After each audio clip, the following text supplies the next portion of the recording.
Erev Tov, bonsoir à tous et à toutes. C'est avec un grand plaisir qu'on se retrouve une fois de plus avec notre très cher enseignant Roni Akrish qui va nous parler ce soir de Shir Hashirim, savoir aimer. C'est donc le deuxième volet et le dernier volet qui va nous parler de Shir Hashirim, le cantique des cantiques. Si vous visionnez le replay audio ou vidéo, vous pouvez voir tous nos cours sur fr.lilmod.org pour participer en direct avec votre caméra, votre microphone et pouvoir intervenir comme dans une véritable classe. Voilà, bonne étude à tous. Erev Tov, bonsoir à tout le monde. Je vous emmène une nouvelle fois, comme la semaine dernière, dans une aventure d'explication, ou plutôt d'entendement, selon moi, bien sûr, et cela n'engage que moi, de l'entendement, de la compréhension de mon savoir vis-à-vis de ce texte merveilleux, bien entendu, et on va encore le voir ce soir, quelles sont les raisons. Je vais essayer de vous entraîner dans mes folies philologiques et philosophiques. Selon une opinion répandue, le thème de l'amour ne serait pas un thème biblique. Il faut attendre, dit-on, dans certains milieux, les évangiles pour que le lien de l'homme à Dieu se définisse en termes amoureux. Pourtant, je ne peux, moi qui suis un bibliste et qui enseigne cela, l'amour biblique existe bel et bien et se dit souvent d'ailleurs en hébreu Ahav, Ohev, c'est-à-dire aimer, amant, accepter, adopter, reconnaître. On trouve d'ailleurs deux occurrences dans les premiers textes de la Bible. Un dans le livre de Samuel, le deuxième, au chapitre 12, verset 24, et un dans le livre des rois, au chapitre 10, verset 9. Alors, ce thème de l'amour divin sera amplement développé dans le texte biblique, par exemple le Deutéronome, dans les chapitres 4, 10, 18. Au seuil de l'exil, un prophète comme Ézéchiel va reprendre l'énoncé de l'amour de Dieu pour son peuple, au chapitre 34. Le prophète qui, en parallèle, prophétise depuis Jérusalem alors qu'Ézéchiel prophétise depuis Babylone, eh bien, au chapitre 2, va rappeler, je me souviens pour toi de la piété de ta jeunesse, de l'amour de tes fiançailles, Israël était une chose sainte pour l'Éternel. Mais c'est comme une loi d'amour, comme un devoir en quelque sorte du fidèle vis-à-vis de son Dieu, et qui s'énonce ici, à travers la version la plus remarquée de l'amour biblique. Et vous allez voir pourquoi je dis cela, bien entendu. Toutefois, cet amour loi fait souvent oublier la dynamique complexe de l'amour biblique que le Cantique des Cantiques reprend, met en évidence et va, amplifier. Les premières interprétations juives, les rabbins voient dans l'amour du Cantique la relation entre Dieu et le peuple élu. C'est l'interprétation du Midrash ainsi que des commentaires de l'époque médiévale, au Xe siècle avec Saadia Gaon, au XIe avec Rashi, au XIVe avec Ibn Ezra. Sur la base de données linguistiques, on pense aussi que le Targum, la traduction araméenne du Cantique, daterait du Ve siècle. Bien sûr, il s'agit là d'un enseignement et d'une approche scientifique de l'étude des textes bibliques, 5e siècle après notre ère, bien entendu, et jusqu'au 9e siècle, entre là et là. On trouve dans le Targum, cette traduction araméenne, le célèbre constat du Rav Saadia Gaon qui, lui, vivait près du Tigre et de l'Euphrate, c'est-à-dire dans l'Irak que nous connaissons aujourd'hui, 9e, 10e siècle, selon lequel le cantique serait un coffret dont les clés auraient été perdues depuis longtemps. Le mysticisme juif, qui lui va se développer, bien entendu, surtout du côté de l'exil espagnol des Juifs, bien connu grâce aux travaux aujourd'hui, au XXe siècle, de Gershom Scholem, interprète le cantique à la lumière de ce qu'on a pu appeler, alors c'est entre guillemets bien entendu, la déesse hébraïque. Pourquoi? Eh bien parce qu'il explicite là-bas que c'est pareillement, ces exégèses du texte se font sur la démonstration qu'à l'origine, comment dire, Dieu aurait pu être représenté avec une compagne féminine. Plus tard, lorsqu'il devint interdit de représenter Dieu, la femme fut réduite à la position de gardienne, représentée par 2 chérubins féminins. Et après la destruction du premier temple, l'idée s'impose que Dieu seul possède les 2 aspects, mâle et femelle, et désormais, les chérubins ne signifient plus que des attributs divins. Pour le Talmud, le chérubin mâle représente Dieu et le chérubin féminin représente le peuple d'Israël. Voilà un certain nombre d'informations qui nous laissent bien entendu pantois, si ce n'est quoi, parce que nous devons y réfléchir, bien entendu. Alors, le destinataire de la passion amoureuse, triplement royal. Pourquoi triplement royal? Parce qu'il y a un souverain qui écrit, un poète qui écrit, un amant qui écrit. Et l'on connaît l'histoire de Salomon. Et ce destinataire de la passion amoureuse triplement royale, comme je viens de le dire, est là, posé d'entrée de jeu sans hésitation aucune. Il existe et il aime, car c'est de lui que viennent ses possessifs, SES, mots d'amour. L'aimer manifestera sa présence aussi par des prises de parole personnelles et tout à fait semblable à celle de Shulamite, la Soulamite, l'amante, reprenant ses termes et ses tournures pour les lui retourner. Il existe donc un dialogue entre Dieu et le peuple d'Israël, entre le bien-aimé et l'amante. Il est vrai que cette présence de l'aimé est fuyante. Tout au long du texte, nous nous en rendons compte. Et il faudra le lire d'un bout à l'autre pour vous souvenir de ce que je disais et de comment retrouver dans le texte la vérité de ce que je viens d'énoncer, c'est-à-dire, il est vrai que cette présence de l'aimé est fuyante, qu'elle n'est en définitive qu'une attente et qu'à la fin du chant, l'amante va jusqu'à, on pourrait dire en quelque sorte, épouser cette errance de l'aimé, cette fugue perpétuelle, en la lui suggérant elle-même.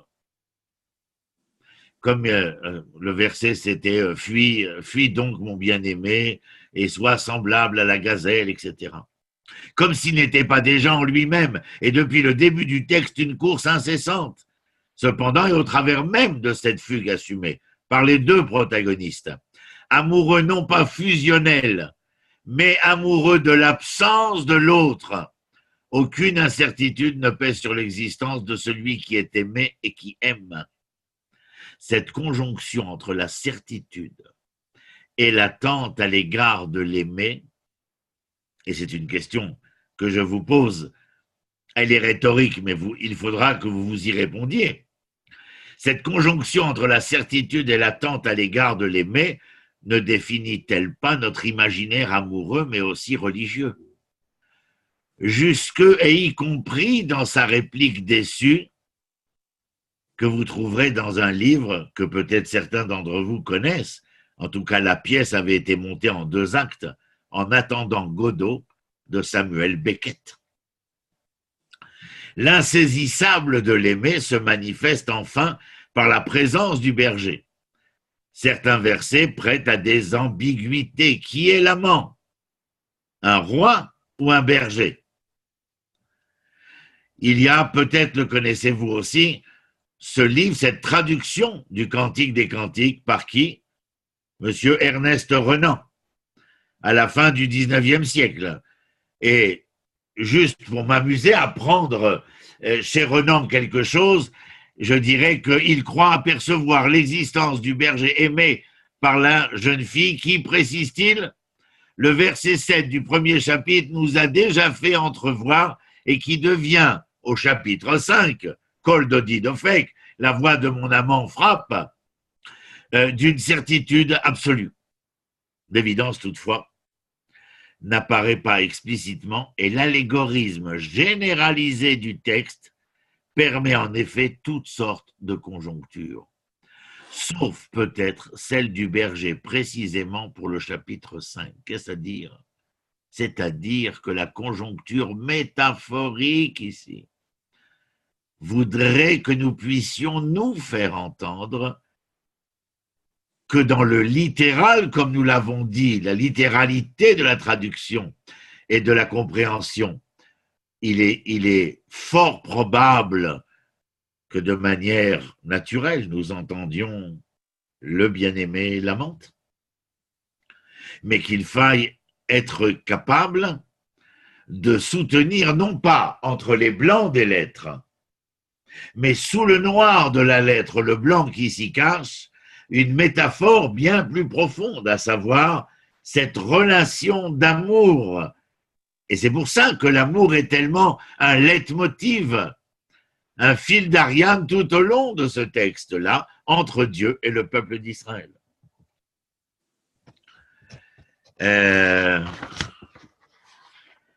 Alors, une telle lecture a peut-être l'avantage de mettre en relief la tension biblique entre un aimé présent, incarné, qui serait le berger, et un autre irréprésentable, détenteur de l'autorité et de l'interdit, irrémédiablement hors d'atteinte, quoique conditionnant l'existence de l'amante, et qui est Dieu.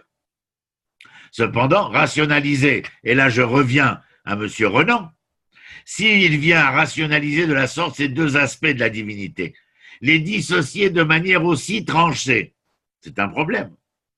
En effet, M. Renan clarifie trop les connotations et déroge au message biblique par excès d'humanisme. Son découpage abrupt peut paraître étranger aussi bien au texte allégorique du Cantique, qui se construit de brouiller les pistes en favorisant ainsi les lectures connotatives, les interprétations individuelles et collectives, qu'à l'esprit biblique lui-même. Tout est maintenant Dieu invisible. Celui-ci ne cesse de le faire insister dans tous les aspects rituels, mais également quotidiens de la vie, sans mettre en parallèle, ni en compétition avec son autorité, aucune réalité corporelle désirable. Et donc, pour terminer avec la lecture de Renan, elle est, à mon avis, laïque, trop laïque, parce qu'elle est en définitive humaniste, mais alors, pas parce que je suis contre l'humanisme, parce qu'elle est trop humaniste, insensible à la tension absolue de l'amour pour l'autre, avec tout ce qui est occurrent à cela.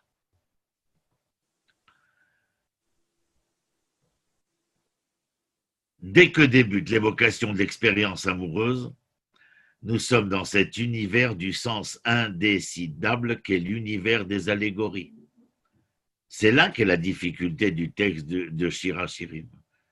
Et la raison pour laquelle nous avons dit la semaine dernière combien les maîtres rabbiniques ont hésité à vouloir l'insérer dans ce que l'on appelle le canon biblique. L'allégorie, elle, figure l'insaisissable de l'amour et de son objet. Elle est non plus ivresse et jamais simple interdit ou simple soumission. Le nom qui est évoqué presque d'entrée de jeu, mais je ne dirais pas le nom, les noms, que cela celui du bien-aimé ou de l'amante, avec le sous-entendu que nous avons précisé, eh bien ces noms induisent en quelque sorte cette confrontation que nous avons avec la précision et l'unicité de ces noms, et qui déclenche chez nous non pas l'interdit ou la soumission, mais une ébullition du sens, un flux de signification et de sensation comparable à celui que produisent les caresses, les parfums, les huiles. Le sensitif ici et le significatif, le corps et le nom, sont ainsi non seulement placés au même rang, mais fondus dans la même logique d'infini indécidable, de polyvalence sémantique que brasse l'état amoureux, foyer de l'imaginaire, source de l'allégorie. Ce n'est pas simple, je vous l'accorde, mais il y a derrière cela cette volonté ineffable de faire entendre l'amour non pas dans le simple récit érotique, mais d'essayer de transcender l'érotisme qui paraît transparaître de cela vers une dimension de cette relation qui voudrait, peut-être par la disparition, par la non-rencontre, la non-réussite de ces rendez-vous, faire de la relation de Dieu au peuple d'Israël quelque chose qui ne doit pas arriver à consommation, mais rester une conjugaison, une conjugalité. Alors vous allez me dire, c'est platonicien? Non, ce n'est pas non plus platonicien, parce que les enfants d'Israël devront, par cette conjugaison conjuguée, être capables de porter les fruits de cet amour. Et les fruits de cet amour se situeront dans une autre sphère que celle du pur érotisme sexuel.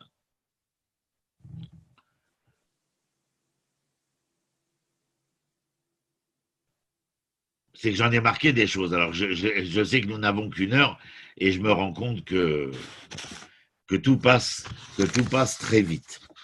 Et mes feuilles tombent aussi, d'ailleurs. Alors, je vous parlais de ce rapport platonicien de l'amour et au dialogue platonicien qui est tiré d'interrogations et vise la connaissance. Le dialogue dramatique du Cantique des Cantiques substitue l'incantation et l'invocation. L'assujettissement que le cantique commande n'est pas celui de l'élève, encore moins celui de la victime. Si l'amante, elle, est bien assujettie, et nous dirons tout à l'heure en terminant ce que je pense de cela, elle est surtout et par là même l'élu, n'oubliez jamais qu'elle est l'élu, jamais l'égal de l'aimer. J'ouvre une parenthèse, ce sera le thème féministe de Madame Simone de Beauvoir, je ferme la parenthèse. Que le sujet parlant en tant que sujet amoureux soit en fugue permanente par rapport à son destinataire, comme nous le disions, qu'il appelle, le précède, lui réponde, le suive sans jamais s'unir à lui, autrement que dans la synthèse des cœurs, je parle des cœurs CH, qui se scindent eux-mêmes en deux parties d'un duo. Cette dynamique indique au cœur, et là le cœur, COU, au cœur même du monothéisme, au moins deux mouvements. Le premier consiste en ceci, qu'à travers l'amour, je me pose comme sujet à la parole de celui qui me subjugue, c'est-à-dire le maître, le créateur, le divin. L'assujettissement est amoureux. Il suppose, bien entendu, une réciprocité, voire une priorité de l'amour du souverain, Dieu roi. En même temps, et c'est le second mouvement dans le dialogue amoureux, je m'ouvre à l'autre, je l'accueille dans ma défaillance amoureuse, ou bien je l'absorbe dans mon exaltation, je m'identifie à lui par ces deux mouvements, les prémices de l'extase et de l'incarnation en tant que devenir corps de l'idéal sont posés dans l'incantation amoureuse du cantique. C'est-à-dire que nous sommes pris dans un mouvement ambivalent entre la lecture qui est foncièrement celle des corps, alors que le corps nous interpelle à une dimension transcendante, celle-ci. Alors, que choisir? L'expression physique ou l'expression spirituelle qui s'entend à travers l'expression de ces corps? Ce n'est pas ma question, c'est la question de ceux qui auront à décider est-ce que Shir HaShirim rentre dans le canon biblique.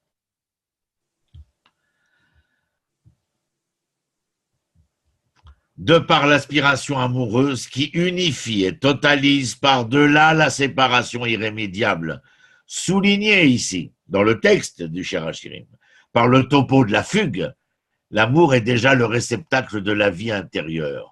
Que dit la Shulamite au chapitre 5, verset 8 ? Je suis malade d'amour. Et elle le dit bien avant Michel Sardou. Et je suis malade d'amour, chante la Shulamite. Elle préfigure les méandres psychologiques à venir des mystiques, depuis les mystiques jusqu'aux romantiques. Si l'on lit de Goethe, le jeune Werther, on verra ce dont il est question. Le lien à l'autre qui se dessine ici n'est pas celui de la foi, au sens d'une croyance, mais bien celui de l'amour dont le discours est l'allégorie, le dialogue. Ouverte à l'autre, L'intimité est ici altérée et sa vie une ambivalence. Et quand je dis que le lien à l'autre qui se dessine ici n'est pas celui de la foi au sens d'une croyance, c'est parce que je vous avais déjà expliqué que le mot émouna, foi, que l'on traduit par foi, je ne le traduis pas par foi moi-même, puisque la racine c'est amen, et que amen, comme racine, nous donne 3 occurrences. Amin, Neeman, Emet, c'est-à-dire la fidélité, la confiance et la vérité. Ah, c'est intéressant. Je relis ce que je vous ai dit, je me suis écrit. Le lien à l'autre qui se dessine ici n'est pas celui de la foi, au sens d'une croyance, je relis, mais bien celui de l'amour dont le discours est l'allégorie et le dialogue, par confiance, par fidélité, par vérité. Tout cela ouvert à l'autre, l'intimité est altérée dans le sens de l'altérité et sa vie une ambivalence. Parce qu'il faudra bien savoir dans cette ambivalence que nous avons expliqué précédemment, à savoir est-ce que nous nous orientons vers la seule appréhension du corps décrit, de ce vécu du corps dans cette quête, dans cette recherche de l'amour, ou bien est-ce que nous sommes à même de vouloir et d'accepter qu'il faille s'élever bien au-delà. Que vous dire encore?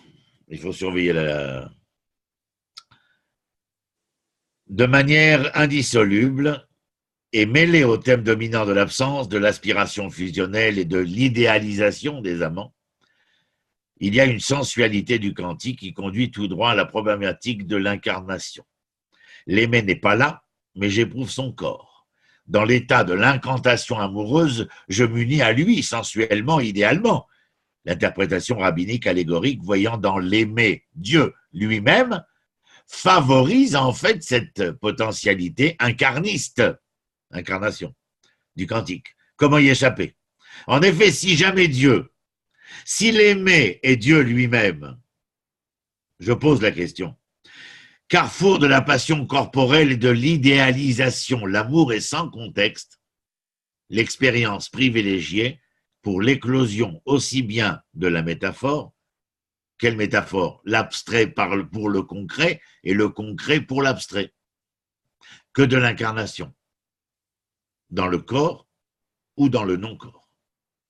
La question demeure cependant de savoir par quelle justification explicite et selon quelle logique inconsciente le cantique a pu prendre sa place dans la Bible. Il faut poser la question. Comment est-il devenu sacré?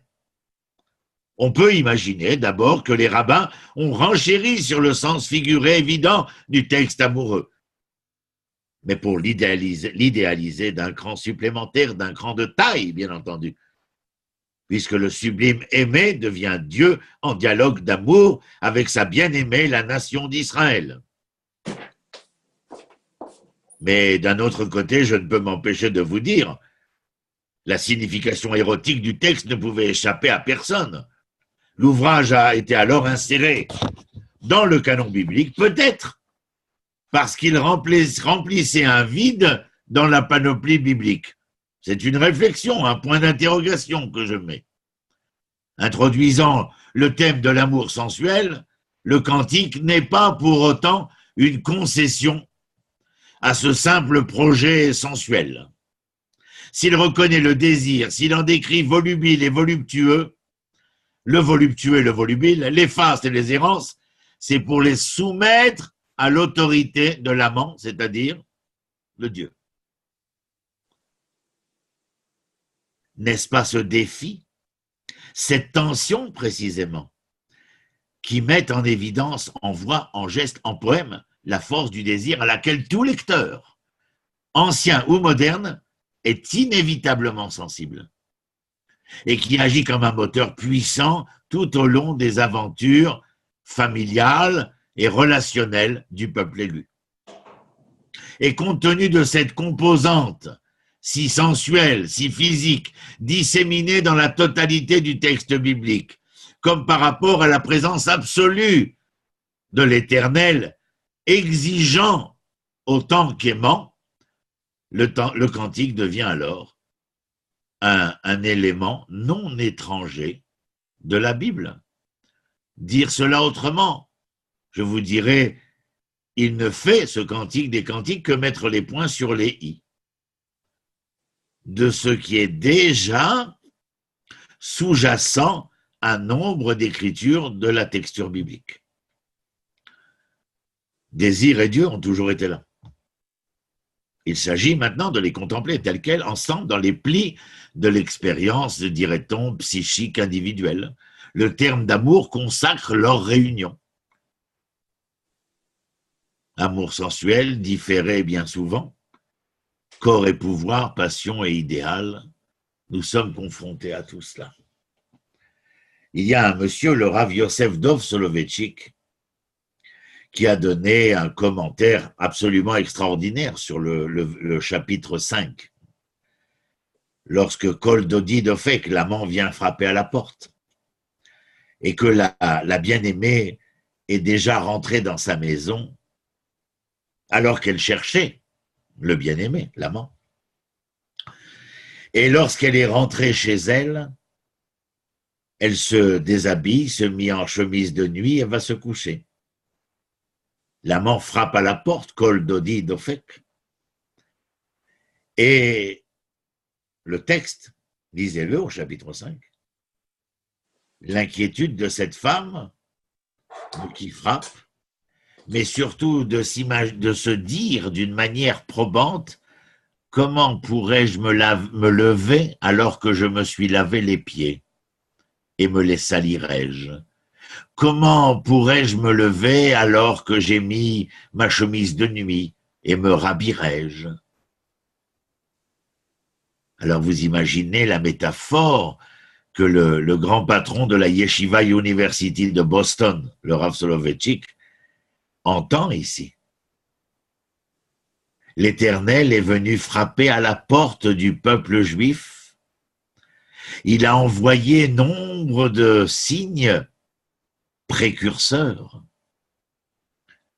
Et je vous rappelle que le Rav Soloveitchik est, contemporain du XXe siècle.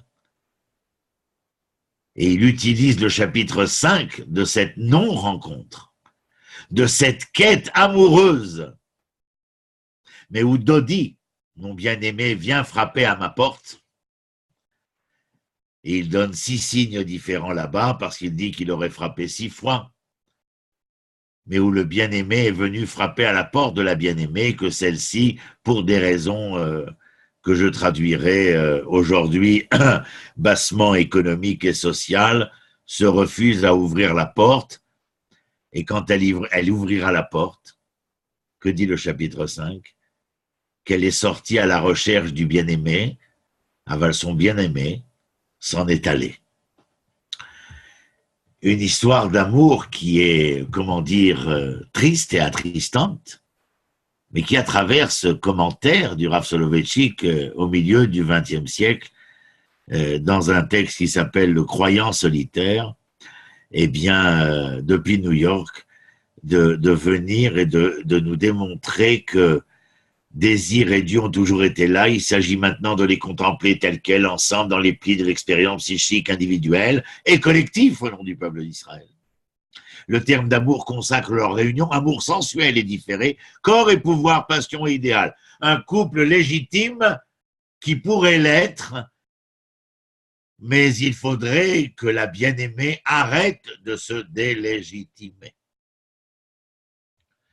On a souvent insisté sur le fait que l'amour du couple consacré par la loi est le pilier de la société Israël. L'amour du cantique ouvre une page toute neuve dans l'expérience de la subjectivité occidentale. Son attrait énigmatique, son charme lyrique proviennent sans doute en grande partie de l'émerveillement que contient sa particularité psychosociale, d'être une légitimation de l'impossible, d'être un impossible érigé en loi amoureuse. Vous savez combien le cinéma hollywoodien s'est attaché particulièrement à ces amours impossibles, essayant de nous amener au bout d'1 heure et demie vers ce qu'ils appelleront les happy end.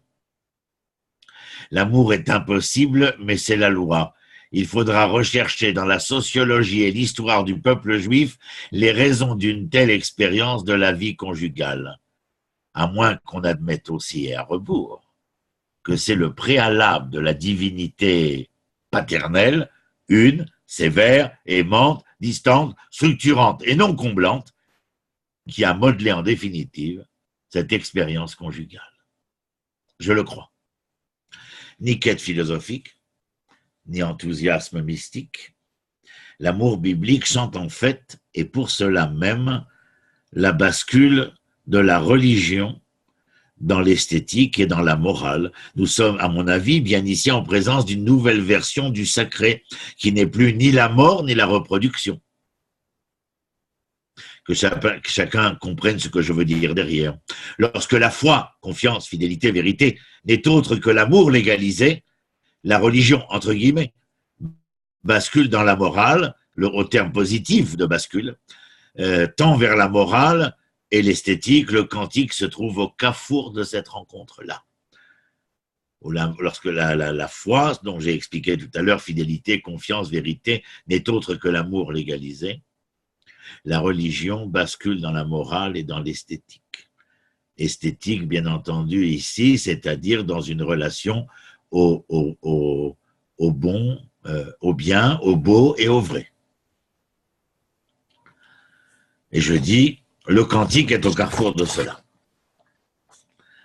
Aucun autre peuple, à mon avis, n'a imaginé sa relation à Dieu sur le modèle de celle de l'amante et de l'époux. L'amour du cantique apparaît inscrit tout à la fois dans le cadre de la conjugalité et dans celui d'un accomplissement toujours à venir. On appellerait ça de manière rousseauiste, chez Jean-Jacques Rousseau, la perfectibilité. Est-ce qu'il y aurait un moment où il n'y aurait plus à se parfaire ? Là encore, il y a dans cette réponse dans le Cantique des Cantiques un accomplissement toujours à venir, sinon impossible. On est ainsi en présence d'une véritable synthèse dialectique de l'expérience amoureuse avec ce qu'elle a d'universellement troublant, pathétique, enthousiaste ou mélancolique, d'une part, et de singulièrement judaïque d'autre part, légiférant, unifiant la sensibilité brûlante d'Israël vers l'un. L'un est d'abord entendu, avant même que l'aimer soit visible, mais aussi et très largement, l'unique est imaginé, vu, senti, comme en témoignent toutes les descriptions visuelles, tactiques et olfactives des qualités corporelles des amants, entre guillemets, à l'encontre du postulat de irreprésentabilité de Dieu. Dieu vu et entendu par des élus, des amoureux, des amoureuses plutôt, mais jamais fusionnant, jamais définitivement offert pour une incarnation accomplie une fois pour toutes. C'est-à-dire que cette perfectibilité, ce sentiment amoureux, si on le prend au niveau du couple, est-ce qu'il est possible de dire un jour que notre amour est arrivé, à être sublimé, à être dans une dimension où il n'y a, plus rien à espérer de mieux, de meilleur dans ce bon, ce beau, ce bien, ce vrai. Je crois que nous sommes ainsi faits de manière à croire dans cette perfectibilité perpétuelle, et c'est parce qu'elle existe, cette perfectibilité, ce que j'ai appelé tout au long de ce que je vous disais précédemment, cette conjugaison, cette conjugalité entre le peuple et Dieu, entre l'homme et la femme, eh bien c'est parce qu'il existe ce sentiment de perfectibilité, d'un fait qu'il y aurait presque une impossibilité à déclarer que nous sommes arrivés, en hébreu nous disons El Anachala Vel Amnucha, c'est-à-dire que nous sommes arrivés sur notre terroir et dans notre ère AIRE de repos, L'exemple est celui de Yaakov lorsqu'il quitte Lavan et quitte l'Aramie pour revenir en terre de Canaan auprès de sa famille. Arrivé près de Shrem, Dina, sa fille, qu'il avait voulu préserver de la rencontre avec Esav, eh bien, est violée par le fils du roi de Shrem, et nous nous retrouvons dans une situation où il va falloir de nouveau travailler, tendre vers cette perfectibilité, essayer d'aspirer à sublimer la réalité vers le mieux et le meilleur. Alors, le Cantique des Cantiques, un texte carrefour. On trouvera aussi bien des particularités de la mentalité religieuse juive que les influences esthétiques païennes quelquefois, et les signes avant-coureurs de la religion incarnée. On comprend l'hésitation des anciens rabbins orthodoxes, je parle de l'époque du Second Temple, à l'avaliser. Mais on ne peut que rendre un hommage fasciné à ces hommes qui l'ont accueilli dans l'Écriture sainte, réalisant ainsi une de ces synthèses exceptionnelles du monde antique qui ne cesse de nous émerveiller, raison pour laquelle ce soir, dans différentes langues, eh bien, le texte du cantique est ainsi enseigné. La Shulamite est la première femme. Et là, c'est un peu un cocorico pour madame, puisque je vous l'avais déjà dit, même dans mes écrits, je parle souvent, pour paraphraser M. Aragon, non pas de la femme est l'avenir de l'homme, mais la femme est le devenir de l'homme. Eh bien, il y a ici, dans ce personnage de la Shulamite, cette première femme, sujet dans la littérature mondiale, en quelque sorte. Elle, l'épouse, prend pour la première fois au monde la parole devant son roi, époux ou Dieu, pour s'y soumettre, soit, mais en amoureuse aimée. C'est elle qui parle dans le texte écrit par Shlomo. Il est la trace, elle est la voix, et qui s'égale dans son amour légal, nommé non coupable, à la souveraineté de l'autre. La Shulamite amoureuse est la première femme souveraine devant son aimé. Un hymne à l'amour du couple où, je pense, le judaïsme s'affirme ainsi comme une première libération des femmes. Au titre de sujet souverain, amoureux et parlant, la Shulamite parle par son langage lyrique, que nous trouvons quelquefois dansante, théâtrale, par son aventure conjuguant une soumission à la légalité et la violence de la passion, est le prototype de notre individu moderne, à mon humble avis. Sans être reine, telle Esther, elle est souveraine par son amour et le discours qui le fait être. Sans pathétique et sans tragique. Limpide, intense, divisée, rapide, droite, souffrante, espérante, sont tous les adjectifs que l'on pouvait trouver. L'épouse, une femme, est le premier individu ordinaire qui, de son amour, devient le premier sujet au sens moderne du terme. Et tout un peuple se vit comme la Shulamite, l'élu de Dieu, puisque c'est la métaphore. Moment exquis où la foi religieuse se dévoile comme une conception neuve de liberté qui est toujours la nôtre. Après Kant, qui définit la liberté comme un auto-commencement. La liberté du cantique serait comme une passion de l'impossible et comme une créativité rhétorique. Alors bien sûr, je vous l'accorde, il nous reste beaucoup à faire pour les élucider. Cette équation a tellement, a tellement d'inconnus. Mais le cantique du cantique, à mon avis, les pose. Une sorte de précurseur encore en avance sur nous. Quelqu'un me disait à propos de ce cantique des cantiques il y a quelques années qu'elle se considérait comme non-croyante. Mais me disait-elle, si le lien à Dieu est celui tel que l'on décrit dans le cantique des cantiques, et de rajouter « je serai prête à le partager ». Voilà ce que nous entendons, en tout cas ce que je voulais vous faire personnellement entendre.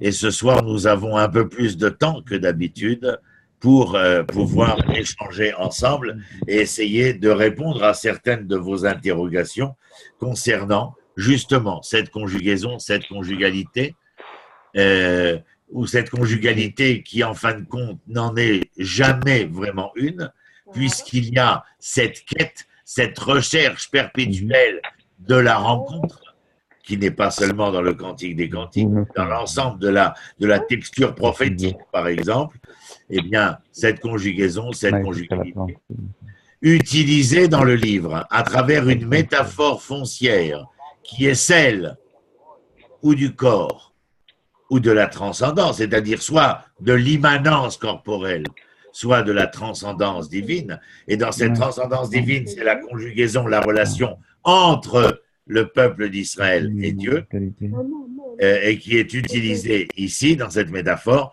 de la relation de l'homme et de la femme. Mais où la femme, ici, vous l'avez entendu, à travers tout ce que j'ai dit, dispose d'une place et prend une position tout à fait différente, et qui plus est, lorsqu'on sait que cette femme ne serait que la métaphore du peuple d'Israël, et donc de la relation, de la dialectique qui existerait entre l'Éternel créateur et le peuple d'Israël créature.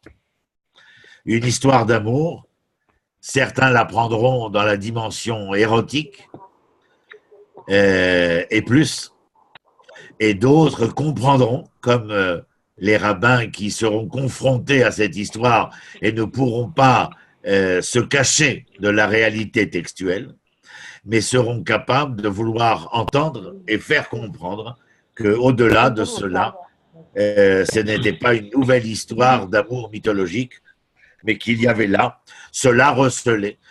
Comme on disait Saadia Gaon, nous aurions perdu les clés de ce coffret-là, mais nous essayons au fur et à mesure des années, depuis des siècles, à chaque fois d'en retrouver des parties pour essayer d'y découvrir peut-être une relation qui serait importante pour nous. Et je vais le dire de cette manière, importante pour nous individuellement et collectivement. Voilà. You can speak now. Ne vous emballez pas tous ensemble. Hein. Ne vous bousculez pas. Allez, je vous écoute. Vous n'avez rien à dire? C'est l'occasion. Marcel, oui. Il est 10h15, tiens, un quart d'heure. Alors, qu'est-ce qui vous inspire le Cantique des Cantiques? Une histoire d'amour parmi les autres? Ou bien avez-vous été capable de vous, de vous prendre et de vous élever vers une dimension qui toucherait plus, on dirait, au collectif qu'à l'individuel?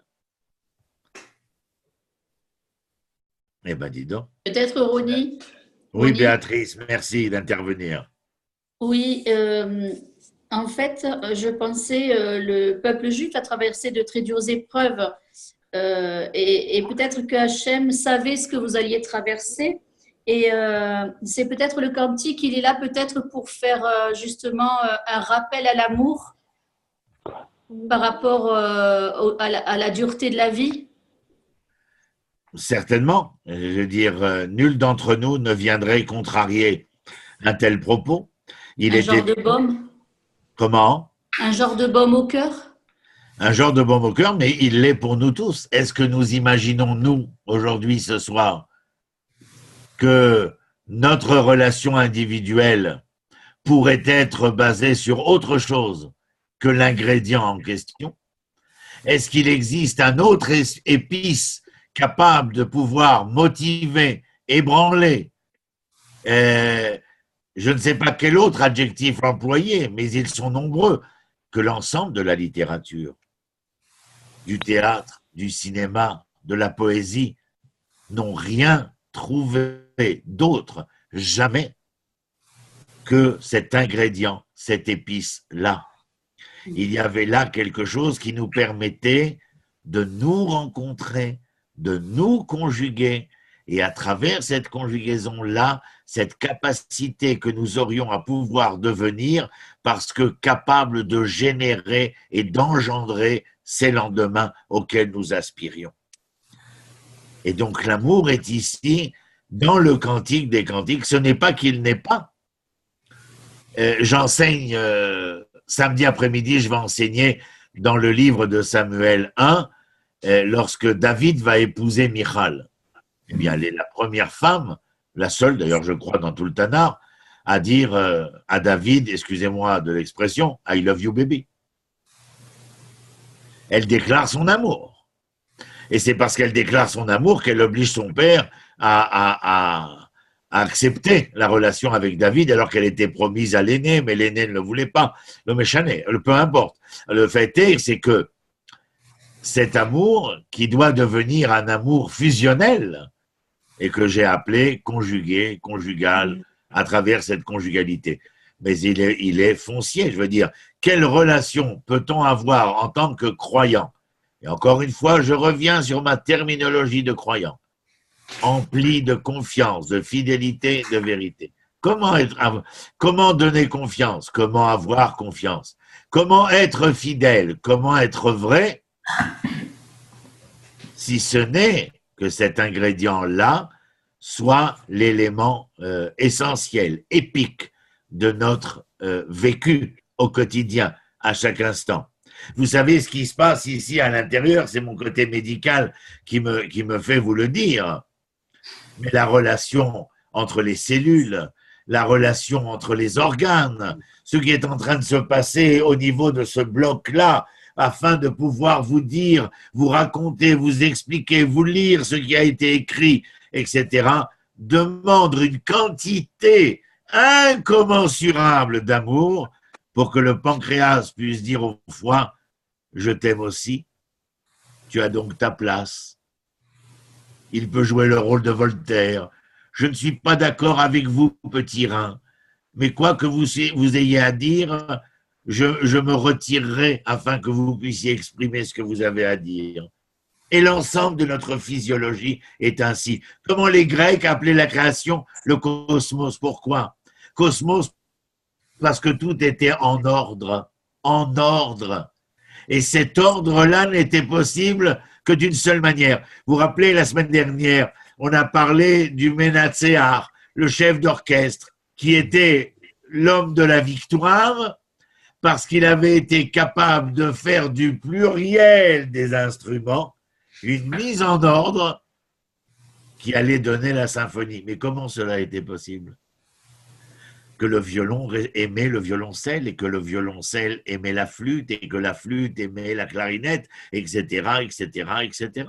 Donc, dire tout à l'heure que dans cette deuxième partie de présentation, en fin de compte, du Cantique des Cantiques, vous dire que il y a là un élément cardinal de la foi, tel que je l'entends, comme je l'ai déjà expliqué, c'est à la limite enfoncer des portes ouvertes. Il fallait, comme je l'ai dit, qu'il y ait un texte comme celui-ci. Et peut-être, mais c'est moi qui le dis, peut-être est-ce la raison pour laquelle les rabbins de l'époque d'après le Second Temple, eh bien, ont jugé à bon escient et de bonne loi qu'un texte qui, certes, pouvait nous laisser l'esprit vagabonder vers des méandres sexuels, eh bien, supporter de par son contenant, de par son contenant, eh bien, était capable de supporter cette métaphore parce qu'ils espéraient que grâce à leur accompagnement, que grâce à leur enseignement, eh bien, il serait possible de pouvoir guider et de dire, certes, l'amour tel que nous le connaissons est nécessaire, mais que cet amour fait partie d'un amour beaucoup plus collectif, beaucoup plus liant à la totalité et à l'infini de cette totalité pour que le monde puisse retrouver l'ordre premier, ce cosmos qu'intitulaient les Grecs. C'est d'ailleurs la raison, mais je crois que je vous l'avais dit une fois aussi, quand vous relisez l'Odyssée de Homère, une œuvre magique et merveilleuse, que Ulysse va refuser j'ai oublié son nom, à la sirène sur l'île, j'ai oublié son nom, elle lui propose la jeunesse et l'amour éternel. Et il ne veut pas. Ce qu'il veut, c'est l'amour. Et on a dit tout à l'heure, l'amour accompli, c'est comme si nous étions persuadés d'être arrivés à l'ère de repos. Il n'y a pas d'ère de repos. Nos sages disent, il n'y a pas de repos pour les sages, ni dans ce monde, ni dans le monde à venir. Pourquoi ? Parce que le monde est une construction, une élaboration perpétuelle, et cette construction et cette élaboration se fait à travers l'incarnation de cet amour dévoilé, développé entre l'Éternel et le peuple. Mais le peuple d'Israël, je vous le rappelle, n'est que le vecteur. Le vecteur de qui et le vecteur de quoi? Il est le vecteur du projet divin, et il est ça c'est le quoi, et de qui? De l'Éternel.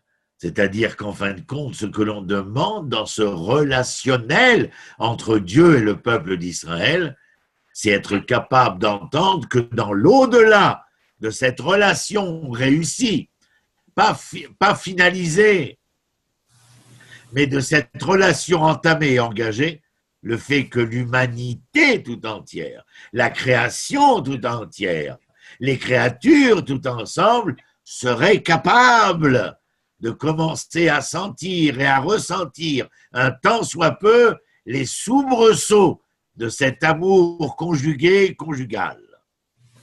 J'ai une question. Je ne sais pas si vous y avez répondu la semaine dernière parce que je n'étais pas là. Je vous écoute.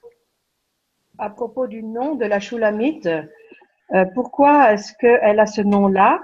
Est-ce que c'est un rapport avec le nom de Shlomo? Vous mettez le doigt sur la question, elle met le doigt sur la réponse. Ah, d'accord. Il y a entre Shulamite et Shlomo qui est écrit, en fin de compte, certains commentateurs, dans le texte littéral, pourraient faire en sorte que cette conjugaison dont nous parlons est trait à la rencontre entre Shlomo et la Shulamite. Et qu'ils sont tous les deux à receler dans la racine de leur nominalité la paix, la plénitude, l'entièreté, et donc ils sont en aspiration d'une relation capable, encore une fois, je le redis, non pas de réaliser cette plénitude, cette entièreté-là, cette paix totale et sublimée, mais d'être capable de dire qu'ils étaient en marche pour. Est-ce qu'on peut faire un parallèle avec les noms Ish et Isha et Shlomo et Shulamite? Mais je note, vous me donnez de quoi me nourrir là. Ah, d'accord. Merci. Oui, bien sûr qu'on peut. Parce qu'en fin de compte, entre Ish et Isha, l'homme et la femme, il y a le fait que dans le mot Isha, il y a une volonté de dire je suis le féminin du masculin, et de la même manière, le Ish dit je suis le masculin de ce féminin. Ça aurait fait plaisir à Simone de Beauvoir, comme j'ai rappelé tout à l'heure. Je vous ai amené quelques personnages comme ça, comme Kant, comme Rousseau, comme Simone de Beauvoir, comme Ernest Renan, etc., etc. Mais pas parce que j'aime bien seulement, mais parce que, comme en disent nos sages, la Torah est chez les Hébreux, mais la sagesse est chez tout le monde. Y a-t-il une sagesse en dehors de la Torah? Oui, la sagesse des nations, la sagesse de l'humanité. Chacun est porteur d'un pan de cette sagesse. Et la raison de vouloir réunir, c'est la raison de l'orchestration. Mais la Torah, c'est quand même le noyau de la sagesse. Oui, C'est la sagesse qui est donnée à Israël afin que Israël puisse se réaliser dans cette identité morale de l'hébreu. Parce qu'en fin de compte, la conjugaison dont je parle, c'est véritablement, s'il y a conjugaison, c'est que pour que puisse se réaliser le projet divin. Et ce projet divin est véritablement de donner une reconnaissance identitaire dans cette dimension morale de l'être hébreu qui, lui, est le vecteur pour l'ensemble de l'humanité. Mhm. Mais l'identité morale, elle concerne l'ensemble des nations. Et le rôle qu'Israël joue est un rôle vectoriel, un rôle de médiateur, si vous préférez. Alors, il y a une sagesse, bien entendu. La sagesse toranique est une sagesse, mais elle est d'abord et avant tout cette sagesse octroyée à Israël, afin qu'Israël, devenant ce sage, puisse, par le rôle de médiateur qu'il est, pouvoir se faire entendre auprès des nations qu'il est possible en tant que nation, en tant que peuple, en tant que communauté humaine, de pouvoir vivre, se réaliser et rêver à travers cette identité morale. Myroni. Oui, Marcel. Pardon, Jacqueline. Pas grave. Non, allez-y, allez-y. Vas-y, Jacqueline, termine. Alors en fait, on parle aussi dans ce livre des filles de Jérusalem. Donc il y a la Shulamite et il y a les filles de Jérusalem. Alors Ok. quelles sont ces filles de Jérusalem? Puisque la Alors, Shulamite. les filles de Jérusalem, Benot Yerushalayim, eh bien, ce sont d'une certaine manière toutes les parallèles de cette Shulamite, de ce qu'elle vit, et elle vient et elle interroge les filles de Jérusalem si elles ont vu le bien-aimé qui s'est perdu. En fin de compte, si la Shulamite, de manière métaphorique, représente le peuple d'Israël, Bnot Yerushalayim, c'est en quelque sorte cette Jérusalem qui recèle cette sagesse qui est mise ici au féminin, et donc si elle est mise au féminin, c'est qu'elle est porteuse d'enfantement, elle est porteuse de génération. Et donc lorsqu'elle interroge les filles de Jérusalem, c'est qu'à un moment donné, la Shulamite sent qu'elle n'est pas seulement éperdue d'amour, mais que quelque part, à cause de l'amour dont elle se croit entamée, eh bien, c'est perdu quelque part. Et elle a besoin de se rattacher aux filles de Jérusalem, de leur demander, parce qu'elle pense à ce moment-là que la vérité est là-bas, qu'elles seront à même de pouvoir lui répondre. En fin de compte, Bnot Yerushalayim pourrait, dans la relation entre Israël et l'Éternel, être les prophètes. D'accord, merci. On pourrait aller plus loin, être ceux qui sont à même d'être responsables de l'éducation, de la culture du peuple. Merci. Ken Marcel. Oui, comme tu l'as fait remarquer, Ronnie, l'amour ne peut pas être solitaire, il est obligatoirement collectif. L'amour, absolument, bien entendu. Déjà, il passe obligatoirement par la communauté. Ken, simplement, je rajouterai en disant que si l'amour collectif est possible, c'est-à-dire l'amour au-delà du 1 et qui commencerait par le chiffre 2, il n'est possible que parce qu'il y a déjà une reconnaissance qui se fait au niveau individuel. C'est-à-dire, je dirais à ma manière à moi, comme je dis à mes élèves, le jeu serait capable de reconnaître moi et de ne pas déclamer continuellement « je ceci, je cela », mais être à l'écoute. Alors, qu'est-ce que c'est le jeu? Le jeu, c'est celui qui veut, et le moi, c'est celui qui a besoin. Et donc, continuellement, pour qu'il y ait un véritable amour en mon âme et conscience, il faut que le je vouloir soit capable d'être à l'écoute du moi besoin pour ne pas tomber dans la dissonance ou la cacophonie. Merci. Bon, Johan, tu es toujours là? La semaine prochaine, je ne serai pas là. Je serai du côté de la Gaule, puisque je vais être à Paris pendant 5 jours. Et je rentre la nuit du jeudi. Et donc, il n'y aura pas cours la semaine prochaine. Et la semaine d'après, je pense que nous serons dans les Lamentations. Echa. Eira. Voilà. Donc, pour l'instant, il me reste qu'à vous saluer bien bas, à vous souhaiter une bonne fin de semaine. Shabbat Shalom. Shabbat Shalom. Et merci d'être présent, d'être là et que nous puissions suivre ensemble et faire savoir et connaître à tout un chacun ce que j'essaye la quintessence que j'essaye de tirer de ces textes afin qu'elles puissent nous servir, vous le voyez à chaque fois, non pas simplement parce qu'en sortant de ce cours, nous serions connaisseurs d'une histoire, d'un passé, mais bien évidemment d'essayer de transformer cette connaissance et ce savoir au quotidien de notre vécu et de faire de nous, comme je disais tout à l'heure, on était en perfectibilité.